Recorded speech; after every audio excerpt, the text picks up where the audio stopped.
Today we are going to be making this awesome blue jean tote bag, and it has a full cotton lining and it has webbing handles, and these are webbing that I've had for a long time and I finally got to use.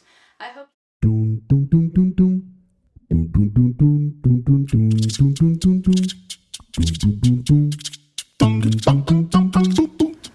Alright, for this project you're going to need a pair of large jeans. I'm going to make a pretty large bag, so you need a pair of jeans, and you can have any size blue jeans that you want, but the bigger the blue jean, the bigger your bag is going to be. These are size 44 men's jeans that I picked up at the thrift store because I like the dark blue. You need cotton quilting fabric for your lining or whatever other non-stretchy fabric for your lining. And then you're also going to need webbing of some sort. And this is a crazy webbing that I had. You can get this at Joann's, you can get it at Walmart, and it usually comes on these plastic loopy things. And you have to buy it by the yard. You don't usually get it in packages. This is also some webbing that I have, which is the same. It's a little thinner, it's not as thick, and it's not as stiff, but it would work just as well. So you can. This is also purchased by the yard through Joann's or Walmart or Hobby Lobby, wherever you can get fabric from. And then this is something that I received from my husband when he visits Singapore, and it's a webbing. Sure, and this looks like it's kind of a cotton of some sort. So this is awesome right here, and you can also use this as well if you have enough of it. And as you can see here, I unpicked the front seam. I left the crotch alone. So the zipper and the front crotch I left alone, but I unpicked the inside seam here. I unpicked the back crotch seam and the inside seam here in the back. Laid everything out flat. I've got some things pinned up, and I have lined up my pockets as well. So the pockets on this side and the pockets on the other side are lined up so that I can cut everything out without running into any issues. And so what I'm going to do, or what I did, I took a ruler and I laid out parallel here. See, this is my square. So I used my square to line up the front edge of my ruler here, so I know it would be straight. And then I flipped it and did the other side. I'm trying to get as much use out of the fabric as I possibly can, and did the same thing here, and then measured the length of it. So this like 23.5 inches, and then this one will be 23.5 inches, and I marked and straightened it out.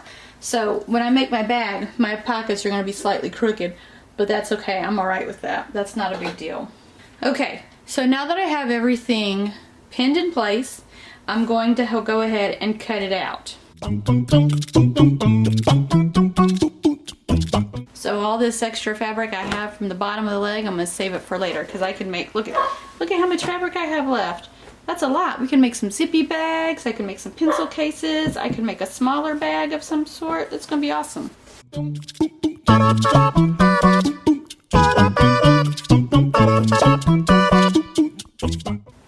Okay, so here's my bag. And I've got everything cut out, and I know it does look funny. It looks kind of crooked, but that's how I was trying to line it up with the waistband, so I wouldn't have to waste anything. I don't want to have to unpick the top. That would just be crazy. Anyways, so here we go. So I'm going to go ahead and use this as a pattern to cut out my lining fabric. Let me go get that. Alright, for my lining, I found this awesome sushi novelty fabric in the quilting section, and so I'm going to use this, and I have just enough to cut out my the lining. So what I'm going to do is I've already got this all pinned together, so I'm just going to move and set this aside for a moment, and I'm going to lay out my fabric.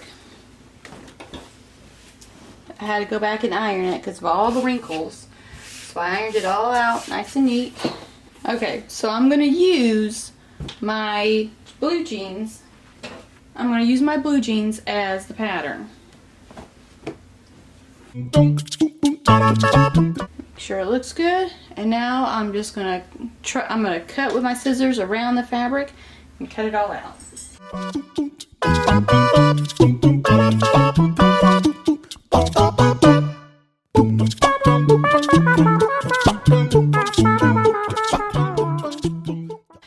now that I've got all that cut out, I'm going to throw my scraps over into the corner. Use that for quilting or something later. And now, what I'm going to do, I'm going to take a break, and I am going to figure out if I want to do some sort of embroidery or painting or something. If there's anything you wanted to do to decorate, now would be the time to decorate. So when I come back, I'm going to have decorations. Not very many. I don't want to go crazy, but I'm going to have a couple of decorations on here for the bag. And then once I get my bag decorated, I'm going to come back and we'll start putting things together.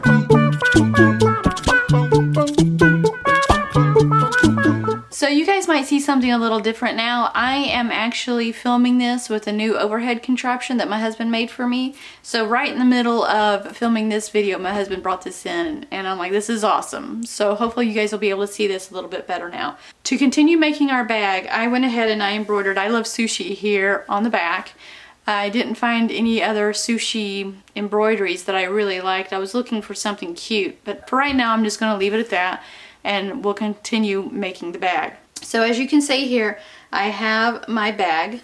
It's squared, and you can see it's slightly crooked because my pockets are going to be slightly crooked for the bag, but I'm okay with that. They don't have to be straight. And I was working from the top of the waistband to get the square. But now that I have it, what I'm going to do is I'm going to take the right sides and put them together. As a matter of fact, I'm going to move my lining. I'm going to set my lining aside, and right sides go together, and I'm going to pin the edges.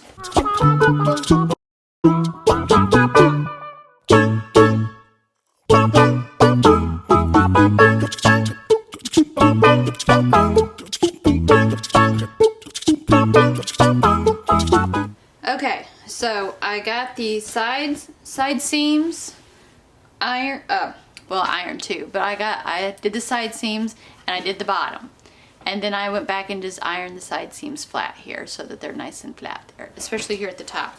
Now when I was making this bag, I forgot that I'm using the top so that I don't have to finish this because I'm just using the top of the bag, but I forgot I had to cut through the binding. So if I decided to do a lining, I would need to have a lining long enough to be able to fold over the top to fit on the inside like this. So this is my lining, and I fold it over the top, and this is how I want it to fit, so that it'll cover up those, see that part right there? So it'll cover up that part, because I want it all covered up like this so that you can't really see it. It's hidden. So what I did for this one, I wanted to have a 6-inch wide bottom, and that from right here to right here is 6 inches, and that's what I want. I want 6 inches wide at the bottom, which means I would need to measure up from the center seam at the bottom 3 inches up, so that I would have 3 inches on one side and 3 inches on the other side here on the back. So I measured up 3 inches and I marked it on one corner. Now we're only working on the outside of the bag right now. Right now we're going to set aside the lining. So because I have that mark right here, and I know where 3 inches are, where 3 inches are, what we're going to do, we're going to line up this seam right here, and we're going to line up this seam right here. Flatten it out and lay it flat against each other. And this is where you get to finagle a little bit, because you can feel the seams meet up. You can feel through both of them, the seams lying on top of each other. And when you feel that,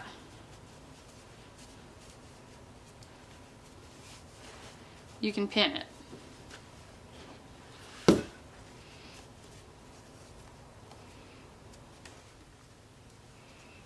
So you're making a triangle here like this. Everything meets up in the corners here. The seams line up. I can feel through the fabric the seams right on top of each other. And now I'm going to pin.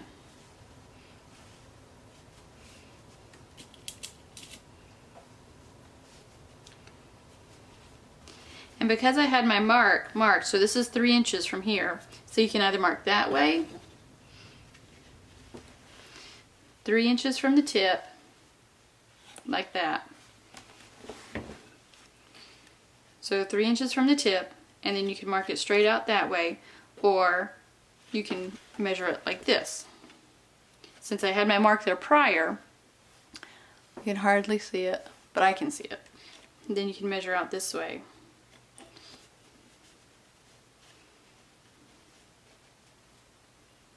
And that would end up being like 6 1/4 inches across.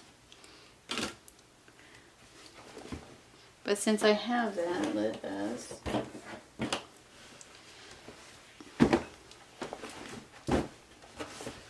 so now I'm just going to mark across. So I already have my previous mark here on the bottom.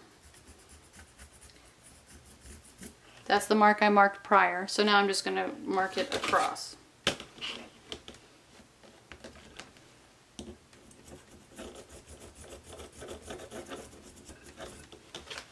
So that's the line I'm going to sew on when I sew my corners here.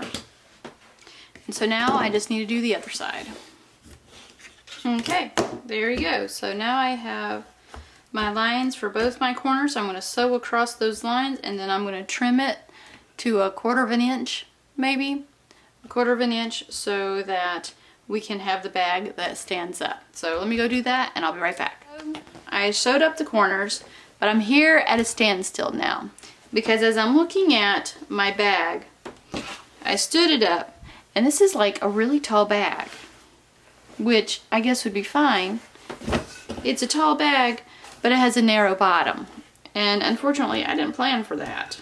So it's got this narrow bottom, which made me think I should have left it at a less wide bottom width. I wanted a wide bottom, but I forgot about taking out the length there at the bottom or on the sides. So when I cut off those 6 inches, it's 6 inches wide, but it's only 12 inches long, which ends up being really, well, relatively small considering that I'm using up the entire bag. So it ends up being kind of tall, and I guess I'm okay with that. I'm not sure how I quite feel about that. So this is definitely one of those things where I'm taking a moment, I'm going to look at my bag, I'm going to decide what I want to do. Should I even continue? Should I just move on to another project? So this would be it. Well, that's not too bad. I guess once I've flipped it inside out, it's not too bad. I mean, it's really long, but I could stuff, you know, something in there. Alright, so I guess we're going to continue. It is really long. It's going to be huge. But that's okay. I could be able to carry a lot of stuff in there. So we're going to move on. So we're going to flip this with the right side out.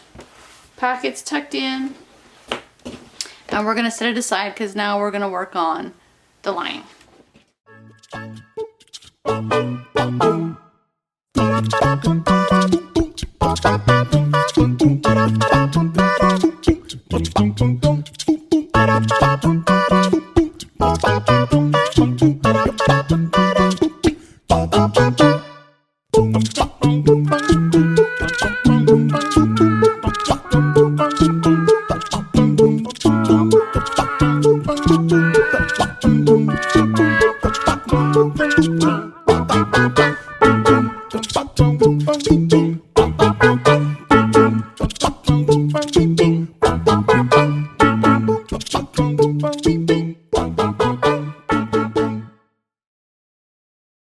So I tend to sew on the fly, and I don't really plan things out, I just kind of go for it. And my original thought when making this bag was if I made it longer, then I could have a wider bottom, but I forgot to account for the width in the side, which means if I make it longer, I also have to make it wider. And I didn't make this bag wide enough to account for the wider bottom that I wanted. So we're just making do with it is. And so I did my bottom. So now it's 6 inches wide. It's only a foot long, but it's 6 inches wide like I wanted. And so it's a super long bag, but I'm going to use it anyways. And so what I did, I matched up my lining. And as you saw prior, as I was finagling things and working things out, what I did was I tucked the bag into the lining, pinned it at the top so I could figure out where, so I could box my corners. And so once I figured that out, and then now I put my lining on the inside and I pinned it to the top, and because I'm using the edge of the blue jeans as the finish for the outside, I folded over 1/2 inch for the lining and pinned it to the inside, because what I'll do next is by hand, I'll go through and stitch the lining to the top of the bag. But I still have my handles, so I'm not going to stitch yet. So right now I've got that set aside. We're going to set that aside. Bloop. And now here are my handles. This is how big my bag is. I want to carry it kind of like right there, so I can have a handle. So it's a really long bag. Ooh, this would be awesome to put library books in. Okay, so this is going to be a long bag, and I kind of want to, I don't want the end of my bag to be here because it's so long. I want it higher up on my body. So I'm thinking like maybe, alright, so I was thinking my waist, but I think that's too long, so I think I might inch it up. Some, you know, some purses go right there up underneath the armpit. So I'm thinking that's how it should go. Let me grab my straps. Let me grab my straps. Do it over the shoulder for the back. We're going to hold that there. Where's that other strap? Alright, so then we're going to assume that if the bag's right here, that I'll have a strap this long. So we'll say I can feel the edge of the bag right here. And so I'm going to give it like 1 inch, and so we'll cut it off about right there. So we have about 1 inch here and 1 inch here. So if I cut it here, then I'll need to double it for 2 straps, 1 for each side. So I'm going to cut it here. So here we go. So that,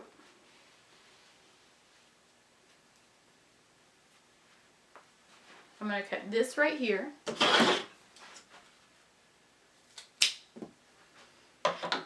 And now I'm going to cut here on this fold. And now I have 2 straps for my bag. So I'm going to go back to the table and we're going to put it all together. Okay, now that we figured out how long my strap is, what I'm going to do is figure out the placement on the bag. So what I'm going to do is I'm going to measure from end to end. And it doesn't have to be perfect, just kind of a general idea. Okay, and we'll say 17 inches. And then the half of 17 inches would be 8.5, which we're going to mark right here. And then we're going to mark half from your middle mark to the end. So 8.5 would be like 4 1/4. So right here. And we're going to mark that. And we're going to say 4 1/4 from here. And we're going to mark that. Now at these marks right here is where we're going to slip in our handle. So making sure that your handle is flat, all we're going to do is curve the ends and slip them in here. So in between the lining and the outer bag, we're going to slip it in, let's see, about 1 inch, 1.5 inches, we'll say 1 inch. So right there, about 1 inch, and we're going to pin it in place. Or you know what? Well, if you have pins, pin it in place. If you don't, if you have clips, you can use clips too. But just figure out how to pin it so it doesn't wiggle. And we're going to do this one. We're going to do 1 inch on this one. So like right there. So I have both. I have clips as well.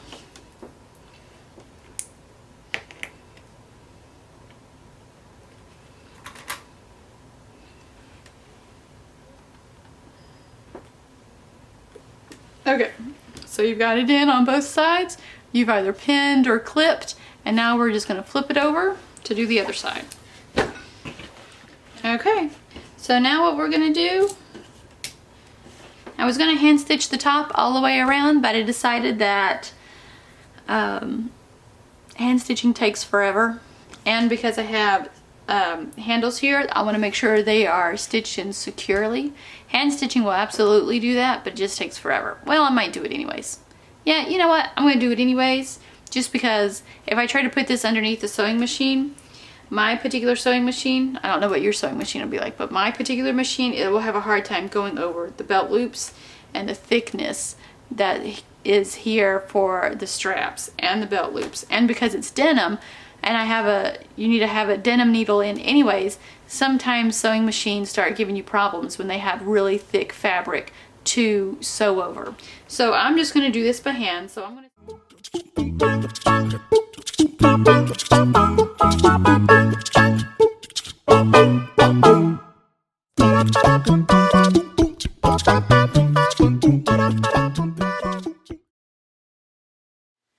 I hope you enjoyed the video. I hope you were able to learn something.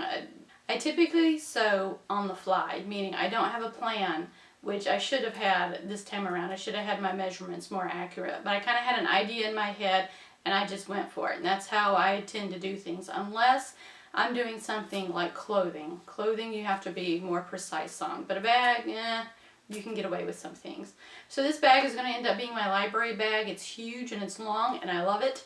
And it's going to hold all my awesome library books. Anyways, I hope you liked this video. I'm glad that you were able to join me, and I hope that you give me a thumbs up. I hope you subscribe to my channel so you can see all the things that I'm planning to do. I hope you're able to click the notification button so that you're able to see all the new videos I have coming out. I do have plans to get through the summer. It might be kind of spotty here and there because of vacations and things to do with the kids and trying to keep everybody busy and sane as we go throughout the summer. So I hope you enjoy your summer break, and I hope you stay tuned for more videos. In the meantime...